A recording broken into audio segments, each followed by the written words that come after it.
నల్గొండ జిల్లా నాగార్జున సాగర్ నియోజకవర్గం, అది పెద్దవరం మండలం. నా పేరు రమేష్ నాయక్. అయితే అది సమస్య ఏంటంటే అన్న, 1997లో ఆనాటి ముఖ్యమంత్రి ఎన్టీ రామారావు గిరిజన బిడ్డలకి బంజారా భవనం కట్టుకోండి మీరు. మేము ఆ బంజారా భవన్కి మేము సంవత్సరానికి ఒక్కసారి బంజారా జయంతి అని చేస్తాం మేము, శివలాల్ మహారాజ్ జయంతి.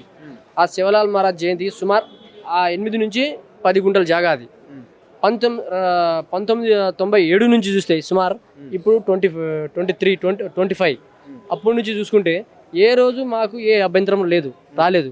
దాంట్లో జైవీర్ రెడ్డి 2023లో ఎమ్మెల్యే అయిపోయిండు.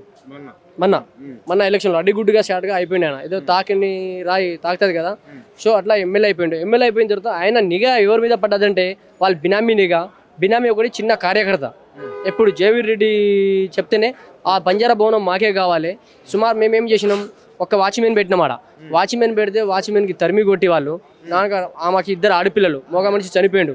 ఈ బంజారా భవన్ నుంచి మీరు వెళ్ళిపోవాలమ్మా, మీరు ఈసారి కన్నుపడ్డది, మీరు ఉండదని ఆమెకు 1 లక్ష రూపాయలు ఇచ్చి, పేద కుటుంబం వాళ్ళది, పేద కుటుంబం అయితే ఆమె వెళ్ళిపోయిన తర్వాత ఆ బంజారా భవన్కి మొత్తం కూల గురించి మొత్తం ఆక్రమించిన తర్వాత మేము మా నాగార్జున సాగర్ ఎస్పీ దగ్గర పోయినాం. ఎస్పీ దగ్గర కంప్లైంట్ ఇచ్చినాం.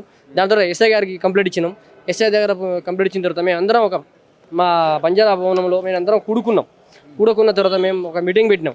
దీనికి ఏం చేయాలంటే వాళ్ళందరూ కూడుకొని మన తలా ఒక 10,000 20,000 ఇచ్చి ఈయనకి ఎలా కొడదాం, ఇంకా ఆయన డబ్బులు ఆశపడుతున్నాడేమో అని చెప్పి ఆ రోజు ఇది ఏబిఎన్ ఛానల్, ఇది ఈ రేవంత్ రెడ్డికి ఇష్టమైన ఛానల్, ఇది ఏబిఎన్ ఛానల్, ఆయన ఛానల్లోనే మేము ఫ్రెష్ మీట్ పెట్టినాం ఆ రోజు.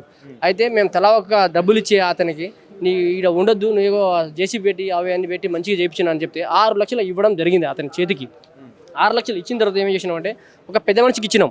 ఈ పెద్ద మనిషి నీకు ఇస్తాడు, నువ్వు పోయి తీసుకో అని తలా అంతా వేసుకున్నాం. సొంతం మా డబ్బులే, మా గవర్నమెంట్ ఇవ్వలేదు, లేదంటే ఇంకో జానారెడ్డి ఇవ్వలేదు, జేవీ రెడ్డి ఇవ్వలేదు.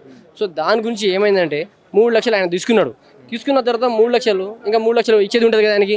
ఆ 3 లక్షలు తీసుకోలేదు ఆయన. తీసుకోకపోతే మళ్ళీ ఏం చేసిండు, మళ్ళీ కబ్జా చేసిండు. దానికి కబ్జా చేసి ఒక ఇల్లు కట్టిండు ఆయన. మేము అందరం బంజారా భవనం, ఇప్పుడు మా వాళ్ళు కమిటీ లీడర్ ఇదంతా మా బంజారా భవనం వాళ్ళు. అయితే దాన్ని ఆక్రమించుకున్న తర్వాత మేము కోర్టుకి వేసుకున్నాం, హైకోర్టుకి వేసుకున్నాం. హైకోర్టు వేసిన తర్వాత కూడా స్టే ఆర్డర్ ఇచ్చింది హైకోర్టు అనేది. స్టే ఆర్డర్ ఇస్తే ఈ స్టే ఆర్డర్ ఇచ్చిన తర్వాత ఒక 2 నెలలు గ్యాప్ ఇచ్చిండు ఆయన. 2 నెలల గ్యాప్ ఇచ్చిన తర్వాత ఏం చేసిండే ఆయన, సిఐ గారికి స్టే ఆర్డర్ ఇచ్చినాం మేము.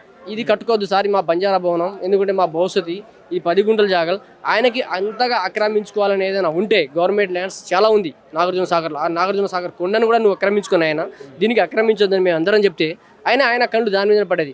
దానికి ఒక 16 లక్షలు 17 లక్షలు సుమారు పెట్టి ఆయన మొత్తం ఫామ్ హౌస్ లెక్క నిర్మించిండు. ఫామ్ హౌస్ లెక్క ఏసీ పెట్టించిండు, ఎలక్ట్రిషియన్ పెట్టించిండు, మొత్తం షోక్ సింగారం చేసుకున్నాడు ఆయన. షోక్ సింగారం చేసుకున్న తర్వాత కూడా మేము స్టే ఆర్డర్ ఇస్తే కూడా అక్కడ ఉన్నట్టు అధికారులు పట్టించుకోవట్లేరు. సిఐ గారు పట్టించుకోలేడు, ఎస్ఐ గారు పట్టించుకోవట్లేడు, ఎవరు పట్టించుకోలేడు. ప్రభుత్వం దృష్టికి పోయినాం. కాంగ్రెస్ లీడర్ కూడా చెప్పినారు, అరే ఇంత దౌర్భాగ్యం ఉంటుందని మేము ఎప్పుడు అనుకోలేదు ఆయన. ఇది కేసీఆర్ ప్రతిసారి మనకు ముఖ్యమంత్రి ఉన్నాడు, నారా చంద్రబాబు నాయుడు ఉన్నాడు, రాజశేఖర రెడ్డి ఉన్నాడు, నల్లరి కిరణ్ కుమార్ రెడ్డి ఉన్నాడు, రోషయ్య ఉన్నాడు, ఎంతోమంది ముఖ్యమంత్రి పోయినారు, ఎన్టీ రామారావు కూడా పోయినారు. వాళ్ళ నాన్న 7 సారి ఎమ్మెల్యేలు మా దగ్గర జానారెడ్డి 7 సారి ఎమ్మెల్యే జానారెడ్డి ఉంటే కూడా ఏ రోజు కానీ జానారెడ్డి కళ్ళు దాని మీద పడలేదు. జానారెడ్డి సహకారంతోనే మేము ఆడ చేసినాం, బంజారా భవనం చేసినాం, జయంతి చేసినాం. ప్రతి ఒక్కరు అన్ని కాస్ట్ వాళ్ళు, ఒక్క లమ్మాడి గిరిజన బిడ్డలే కాదు, ప్రతి ఒక్కరు చుట్టుపక్కల ఉన్న వాళ్ళు చేసినాం. అది చేసిన తర్వాత దాని మీద ఇప్పుడు ఆయన ఏమంటున్నారు అంటే, కరెంట్ బిల్లు ఉందని అడిగిండు మా దగ్గర. కరెంట్ బిల్లు సహా కూడా ఉంది మా దగ్గర. కరెంట్ బిల్లు ఇది అలాట్మెంట్ ఇది అంటే బంజారా భవనం పైన ఉన్నట్టు అలాట్మెంట్ ఇది. దీని తర్వాత కరెంట్ బిల్లు ఉందా లేదా అని అడిగిండు నాకు ఆయన. సిఏ గారు అడిగిండు. ఈ కరెంట్ బిల్లు కూడా చూపించినాం రీసెంట్గా. కరెంట్ బిల్లు ఇది రీసెంట్గా.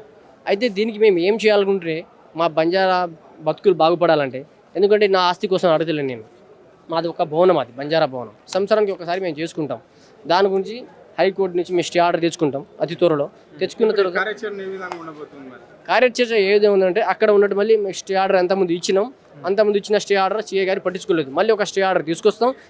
స్టే ఆర్డర్ తీసుకొచ్చిన తర్వాత మళ్ళీ అదే ఎమ్మెల్యే గారికి దృష్టికి తీసుకెళ్తాం, జేవీ రెడ్డికి, అదే సిఏకి ఇస్తాం. దాని తర్వాత ఆయన ఖాళీ చేపిస్తాడో ఏం చేస్తాడో ఒకసారి మేము ఆలోచించి చెప్పగలుగుతాం.